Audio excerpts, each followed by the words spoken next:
High, good morning. কেমন আছো তোমরা সবাই? আমি রোজ একটা করে ভিডিও দিই, কিন্তু সেটা মেয়েকে বেশিরভাগই স্কুল নিয়ে যাই, আসি, এরকম একটা ভিডিও। তো আজকে মেয়েকে স্কুল পাঠাইনি, প্রচণ্ড ঠান্ডা। তো আজকে রুমের মধ্যে আমি কি করব সেটা তোমায় দেখাই। চলো, সকালবেলা হলে আমি কিন্তু পিছনের দরজাটা যখনই খুলি, এটা বেশিরভাগ বন্ধই থাকে, কারণ উত্তরের দিক তো হাওয়া দেয়। তো এই যে কাঠবিড়ালি পাখিরা প্রায় খেতে চলেই এসছে, কিন্তু খাবার দেওয়া হয়নি, কারণ বাসি ঘরে আমি খাবার বার করি না, ঝাড়ঝুট দেওয়া হয় তারপরেই দিই। মুখটা ধুয়ে নিলাম, ঝাড়ঝুট দেওয়া হয়ে গেছিলো এখানটায়। কেটে কেটে ভিডিওগুলো করি তো, মানে পরপর করতে পারি না, তো ওই জন্য আগে পরে হয়ে যায়। তো মুখ টুক ধোয়া হয়ে গেছিলো, ব্রাশও হয়ে গেছিলো। এখানে একটু ফ্রেশ হচ্ছিলাম। তো তারপরেই আমি পাখিদেরকে একটু খাবার দেব, নিজেরা চা করব, খাবো, মেয়েকে তুলবো।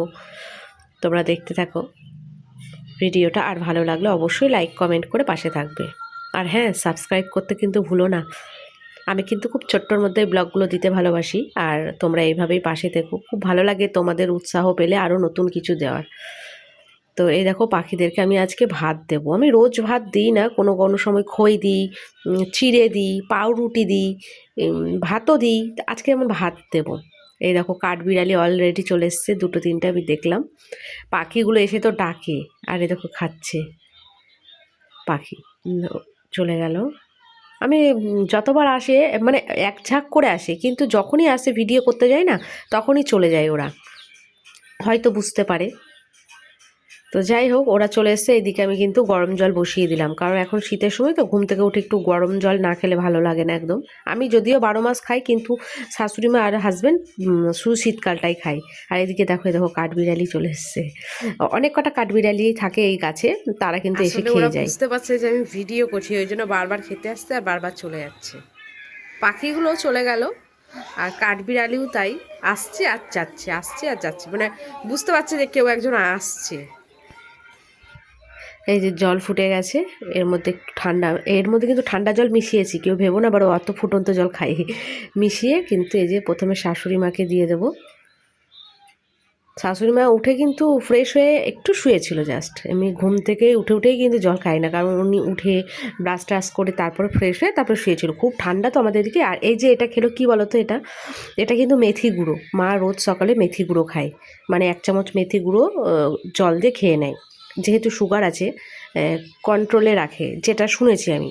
আর এদিকে আমার মেয়ের বায়না, মানে এই বেলুনটা এর আগের ব্লগে তোমরা দেখেছো, জন্মদিনে গিয়ে এটা নিয়ে এসেছিলো, চুপসে গেছে, এটা কিভাবে ফুলিয়ে দেবে, এটা হচ্ছে আমার মেয়ের দাবি। তো ওটাই বলছিল। আর এদিকে আমি কিন্তু চা বসিয়ে দিয়েছি। আজকে কফি করব। আমরা কিন্তু লিকুইড দুধ বেশি ব্যবহার করি, কিন্তু লিকুইডটা মা এর আগের দিন পিঠে করে নিয়েছিল, যার জন্য পাউচ দিয়েই আমি কিন্তু, মানে ডাস্ট আমুলিয়ার প্যাকেট দিয়ে আমি আজকে কফি করেছিলাম। তো কেমন করে কফি করেছি সেটা তোমাদেরকে আজকে দেখাবো। প্রথমে কাপের মধ্যে, যেহেতু আমি নিয়েছিলাম 2টো দুধের প্যাকেট, তো বেশি হয়ে গেছিলো বলে আমি কিন্তু গ্লাসে আবার ঢেলে নিলাম। দুধটাকে প্রথমে এরকম করে গরম জল দিয়ে একটু ভালো করে গুলিয়ে নিলাম, তারপর দুধটাকে দিয়ে ফুটালাম।